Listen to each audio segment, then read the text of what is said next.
रात गहरी होने के बाद ससुर जी ने मेरे कमरे का दरवाजा खटखटाया और मुझसे बोले, बहू, मैं बाथरूम में गिर गया था और मेरी कमर में बहुत दर्द हो रहा है। अगर तुम थोड़ी मालिश कर देती तो शायद मुझे थोड़ा आराम मिल जाता। मैंने उन्हें अपने बिस्तर पर लिटा लिया और धीरे धीरे उनकी कमर की मालिश करने लगी। पर इसके बाद जो हुआ उसकी आप कल्पना भी नहीं कर सकते, क्योंकि इसके बाद मेरी पूरी जिंदगी बिखर गई थी। हेलो दोस्तों, आज की इस अनोखी कहानी में आप सभी का स्वागत है। मेरी शादी के 5 महीने बाद ही मेरे पति का देहांत हो गया था और मेरी जिंदगी में ग्रहण लग गया था। मेरे पिताजी ने बड़ी मुश्किल से मेरी शादी करवाई थी, लेकिन 5 महीने के अंदर ही मैं फिर से अपने मायके वापस आ गई थी। मेरे मायके में मेरी माँ नहीं थी। जब मैं 10 साल की थी तभी मेरी माँ का देहांत हो गया था। इसलिए मुझे बहुत डर लगता था कि अगर पिताजी मुझसे कुछ कहेंगे तो मैं किसके आंचल में अपना मुंह छुपाऊंगी। माँ की मौत के बाद पिताजी ने दूसरी शादी कर ली थी और मेरी सौतेली माँ मुझसे बहुत नफरत करती थी। इसलिए मुझे और भी ज्यादा डर लग रहा था। मेरी सौतेली माँ अक्सर मुझे ताने देती थी कि पहले अपनी माँ को खा गई और फिर अपने पति को भी खा गई। अब यहाँ क्या लेने आई है? क्या हमें भी बर्बाद करके छोड़ेगी? ये सब ताने मुझसे बर्दाश्त नहीं होते थे, पर मैं और कर भी क्या सकती थी। मेरी जिंदगी ऐसे ही गुजर रही थी। फिर अचानक एक दिन मेरे ससुर जी हमारे घर आए और उन्होंने मेरे पिताजी से कहा कि वह मुझे फिर से अपने घर ले जाना चाहते हैं। मेरी सौतेली माँ ने तुरंत ही हाँ कर दिया, लेकिन मेरे पिताजी ने कहा, अब आपका बेटा इस दुनिया में नहीं है, तो आप मेरी बेटी को क्यों ले जाना चाहते हैं? इस पर मेरी सौतेली माँ ने मेरे पिताजी से बहस करना शुरू कर दी और कहा, इसमें इतना सोचने की क्या बात है? वह अगर कह रहे हैं कि वह प्रिया को ले जाना चाहते हैं तो उन्हें ले जाने दीजिए ना। आपको इतनी तकलीफ क्यों हो रही है? और वैसे भी प्रिया उनके घर की बहू है। उनके बेटे की मौत हो गई है तो क्या हुआ? वह अपने ससुराल तो जा ही सकती है ना। माँ के इस झगड़े के बाद पिताजी ने कहा, अगर मेरी बेटी वहां खुश रहेगी तो मुझे कोई दिक्कत नहीं है। प्रिया अगर जाना चाहती है तो आप उसे जरूर ले जा सकते हैं। मेरे ससुर जी ने मेरी तरफ देखा और कहा, चलो कपड़े वगैरह लेकर आओ। मैंने भी सोचा कि यहाँ रहकर सौतेली माँ के ताने सुनने से अच्छा है कि अपने ससुराल जाकर सुकून से रहूं। मैं ससुर जी के साथ वापस ससुराल आ गई थी। यहाँ पहुंचने के बाद मैं अपने कपड़े बदल रही थी कि तभी मेरे ससुर जी मेरे कमरे में आ गए और बोले, बहू 1 कप चाय बना लाओ। मैंने जल्दी से अपने कपड़े ठीक किए और रसोई में जाकर चाय बनाने लगी और चाय बनाकर ससुर जी को दे दी। चाय पीते हुए उन्होंने मुझसे कहा, प्रिया, तुम्हें पता है इस घर में मैं बिल्कुल अकेला हूँ। मेरा बेटा मेरी इकलौती संतान थी और तुम्हारी सास भी गुजर गई है। मैं इसीलिए तुम्हें यहाँ लेकर आया हूँ ताकि मुझे इस घर में अकेला न लगे। मैंने कहा, पिताजी आप बिल्कुल चिंता मत करें, मैं भी तो आपकी बेटी की तरह हूँ, मैं हमेशा आपके साथ रहूंगी। फिर ससुर बोले, मुझे पता है कि तुम मेरे साथ रहोगी, क्योंकि तुम्हारी सौतेली माँ तुम्हें मायके में कभी शांति से नहीं रहने देगी। इसी तरह दिन गुजर रहे थे और हम दोनों एक दूसरे का सहारा बने हुए थे। 6 महीने बाद एक रात मैं अपने कमरे में सो रही थी कि तभी देर रात किसी ने मेरा दरवाजा खटखटाया। मुझे समझ आ गया था कि यह मेरे ससुर जी ही होंगे, क्योंकि इस घर में हम दोनों के अलावा कोई और नहीं था और आधी रात को कौन दरवाजा खटखटाएगा। मैंने सोचा कि शायद पिताजी को कुछ जरूरत होगी, तभी देर रात यहाँ आए हैं। दरवाजा खुलते ही मेरे ससुर जी ने मुझे पकड़ लिया और बोले, बहू, मैं बाथरूम में गिर गया था, मुझे बहुत दर्द हो रहा है, अगर तुम थोड़ी मालिश कर दो तो मुझे आराम मिल जाएगा। फिर मैंने उन्हें अपने बिस्तर पर ही लिटा लिया। मैंने उनकी मालिश करना शुरू कर दिया। कुछ देर तक मालिश करने के बाद मैंने नोटिस किया कि ससुर जी मुझे अजीब तरह से घूर रहे थे। ये देख के मैं थोड़ा सहम गई थी। तभी मैं बोली, ससुर जी क्या हुआ? आपको किस जगह पर ज्यादा चोट लगी है? अगर आप कहो तो मैं डॉक्टर को बुला दूं। इस पर ससुर जी ने कहा कि नहीं बेटा, तुम बस मालिश कर दो, इससे ही आराम मिल रहा है। उनकी अजीब सी बातें सुनकर मुझे अब और भी अजीब लगने लग गया था। फिर मैं बोली, ससुर जी, आप यहीं मेरे कमरे में ही लेट जाइए। कमर में दर्द लेकर आप अपने कमरे तक कैसे जाएंगे? मैं आपके कमरे में जाकर सो जाती हूँ। मेरी बात सुनकर मेरे ससुर बोले, बेटा तुम मुझे इस हालत में अकेला छोड़कर चली जाओगी। अगर रात को मुझे बाथरूम जाना पड़ा या अगर मुझे किसी और चीज की जरूरत पड़ी तो मैं क्या करूंगा? इससे बेहतर है कि तुम यहीं सो जाओ। कुछ समय बाद मेरे ससुर उठकर मेरे पास आए और बोले, बहू, मैं तुमसे कुछ कहना चाहता हूँ, अगर तुम मेरी बात मान जाओ तो ही मैं कहूंगा। उनकी इस बात से मेरा दिल और भी ज्यादा बेचैन हो गया था। मैं चिंतित होकर बोली, बोलिए पिताजी। ससुर जी थोड़ा हंसकर बोले, आज की रात मैं तुम्हारे साथ बिताना चाहता हूँ, क्योंकि अब अकेले अकेले अच्छा नहीं लगता है।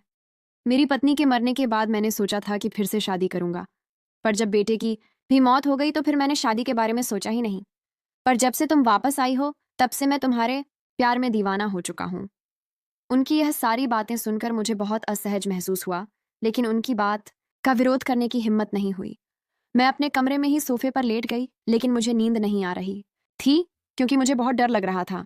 ससुर जी ने मुझसे कहा, बहू, मुझे लगता है मैंने तुमसे कुछ गलत नहीं कहा। मैं चाहता हूं कि तुम मुझसे शादी कर लो ताकि हमारे रिश्ते को कोई गंदा नाम ना दे। तभी मैं हक्का बक्का होकर बोली, ससुर जी, आप यह सब क्या कर रहे हैं? आप मेरे ससुर हो। ससुर का दर्जा पिता के समान होता है और आप मुझसे शादी की बात कर रहे हो।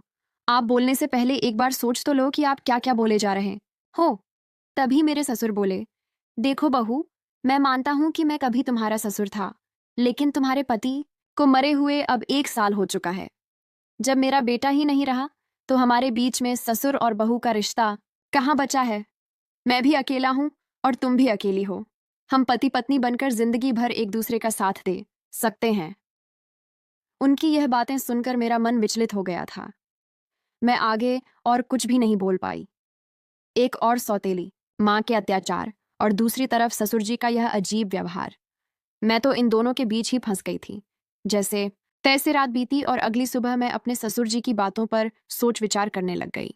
ससुर जी का प्रस्ताव मुझे असंभव लग रहा था, लेकिन वास्तविकता मुझे कुछ निर्णय लेने पर मजबूर कर रही थी।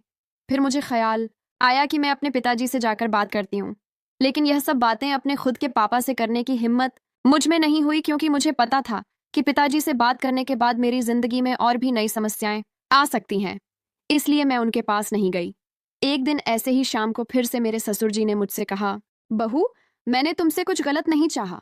मैं बस इतना चाहता हूं कि तुम हम दोनों के सूने जीवन में खुशियां भर दो। मैं अकेले नहीं रह सकता और तुम भी कब तक अकेले रहोगी? तुम्हें भी तो पति की जरूरत सताती होगी। ससुर जी के मुंह से फिर से यह सब बातें सुनकर मैं तो अंदर से कांपने लगी थी और आगे कुछ बोल ही नहीं पाई। समय धीरे धीरे बीतता चला जा रहा था और ऐसे ही धीरे धीरे मेरे और ससुर जी के बीच एक अजीब सा संबंध बनता चला जा रहा था। पति की मौत के बाद मैंने सोचा था कि अब मैं इस दुनिया में बिल्कुल अकेली हो गई हूं, लेकिन मेरे ससुर जी ने मेरे प्रति जो भावनाएं जाहिर की थीं, उन्होंने मेरे जीवन को एक नई दिशा में मोड़ दिया। उनके शब्दों ने मुझे भीतर तक झकझोर कर रख दिया था। जब भी मैं सोने जाती थी तो उनकी कही हुई बातें मुझे परेशान करती थीं। वह कहते थे कि मेरे साथ रहने से उन्हें अपने अकेलेपन का एहसास नहीं होता और वह चाहते थे कि हम दोनों एक नई जिंदगी की शुरुआत करें। उस रात की बातचीत के बाद मैंने खुद को बहुत असमंजस में पाया। मेरे मन में कई सवाल उठ रहे थे कि क्या यह करना सही होगा? क्या यह समाज के नियमों के खिलाफ नहीं जाएगा? लोग क्या कहेंगे कि पति के मरने के बाद अपने ही ससुर से शादी कर ली? लेकिन कहीं ना कहीं मेरे दिल में यह बात भी थी कि शायद सच में मेरे ससुर अकेलेपन से जूझ रहे हैं। मैंने बहुत सोच विचार के बाद उनसे बात करने का फैसला किया। एक रात मैंने ससुर जी के दरवाजे की कुंडी खटखटाई। उन्होंने दरवाजा खोला और मुझे देखकर थोड़ा हैरान हुए। मैं उनके कमरे में गई और बोली, ससुर जी, मैं आपसे एक बहुत जरूरी बात करना चाहती हूँ। उन्होंने मुझे बैठने के लिए बोला और बड़ी गंभीरता से पूछा, क्या हुआ बहू, तुम इतनी रात गए क्यों आई हो? मैं थोड़ी हिम्मत जुटाते हुए बोली, ससुर जी, मैंने आपके प्रस्ताव के बारे में बहुत सोचा है। मैं समझती हूँ कि आप अकेलेपन से जूझ रहे हैं और एक साथी की जरूरत महसूस कर रहे हैं, लेकिन इस रिश्ते के लिए मेरी एक शर्त है कि हमारे बीच हमेशा प्यार और सम्मान का रिश्ता रहेगा। आप मुझे बेटी की तरह सम्मान देंगे और मैं आपको पिता की तरह आदर दूंगी। क्या आपको मेरी शर्त मंजूर है? उन्होंने मेरी बात को ध्यान से सुना और फिर कहा, मुझे तुम्हारी शर्त मंजूर है। मैं इस प्यार और सम्मान को हमेशा बनाए रखूंगा। उनकी यह बात सुनकर मेरे दिल का बोझ थोड़ा हल्का हो गया था। फिर कुछ दिनों के बाद हमने एक छोटे से समारोह में शादी कर ली। ये शादी समाज की नज़र में असामान्य थी, लेकिन हमने अपनी स्थिति को स्वीकार कर लिया था। शादी के बाद के दिन मेरे लिए बेहद चुनौतीपूर्ण रहे। गांव ने लोगों ने तरह तरह की बातें करना शुरू कर दिया था। रिश्तेदारों ने भी हमसे दूरी बना ली थी, लेकिन हमने इन सब की परवाह किए बिना अपने जीवन में आगे बढ़ने का फैसला किया। हमारे रिश्ते में धीरे धीरे प्यार और समझ बढ़ने लगी थी। ससुराल में पहले जहां मैं खुद को असहज महसूस करती थी, अब वही घर मुझे अपना सा लगने लगा था।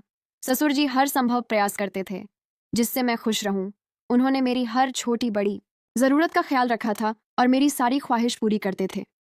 वह हर दिन मेरे लिए कुछ ना कुछ खास करने की कोशिश करते थे। कभी मेरी पसंदीदा खाने की चीजें लाते थे तो कभी मेरे लिए नई नई साड़ियां लाते थे। धीरे धीरे मैंने उनके प्रति एक अलग तरह का आदर महसूस करना शुरू कर दिया था। हम दोनों ने मिलकर एक नई जिंदगी की शुरुआत की थी। ससुर जी अब मेरे जीवन का एक अभिन्न हिस्सा बन चुके थे और अब हमारे बीच का रिश्ता सिर्फ ससुर और बहू का नहीं रहा, बल्कि अब हम दो जिस्म और एक जान हो चुके थे। उन्होंने मेरी बंजर जिंदगी में बरसात की थी। उन्होंने मुझे फिर से हंसना सिखाया था, जीवन को एक नए नजरिए से देखना सिखाया था। शादी के कुछ महीनों बाद मैंने महसूस किया कि हमारे बीच का यह नया रिश्ता मुझे एक नई दिशा दे रहा है। हम दोनों ने साथ मिलकर कई मुश्किलों का सामना किया और हर बार एक दूसरे का साथ दिया। ससुर जी के साथ मेरे इस नए रिश्ते ने मुझे जीवन के कई नए पहलू दिखाए थे। उन्होंने मुझे यह एहसास दिलाया कि जीवन में अगर साथी सही हो तो कोई भी मुश्किल इतनी बड़ी नहीं होती कि उसे पार ना किया जा सके। समाज ने भी हमें बहुत खरी खोटी सुनाई थी, पर हमने किसी की बात पर गौर नहीं किया। हमारे रिश्ते में धीरे धीरे एक नए तरह का प्यार और सम्मान उभरने लगा। उनके साथ बिताए हर पल ने मुझे कुछ नया सिखाया और मुझे एहसास हुआ कि कभी कभी जीवन हमें ऐसे मोड़ पर ले आता है जहां हमें अपने फैसलों पर पुनर्विचार करना पड़ता है। आज मैं अपने ससुर जी के साथ एक नई जिंदगी जी रही हूँ और हमारे बीच का प्यार और सम्मान पहले से भी अधिक मजबूत हो गया है और वह मेरी जिंदगी के सबसे महत्वपूर्ण इंसान बन चुके हैं। कमेंट करके जरूर बताइएगा कि आपको यह कहानी कैसी लगी। अगर आपको यह कहानी पसंद आई हो तो इसे लाइक करें और अपने दोस्तों के साथ भी शेयर करें। आगे भी ऐसी रोमांचक कहानियों के लिए हमारे चैनल को सब्सक्राइब करें और बेल आइकन दबाना ना भूलें। सब अपना और अपने परिवार का ख्याल रखना। Thank you.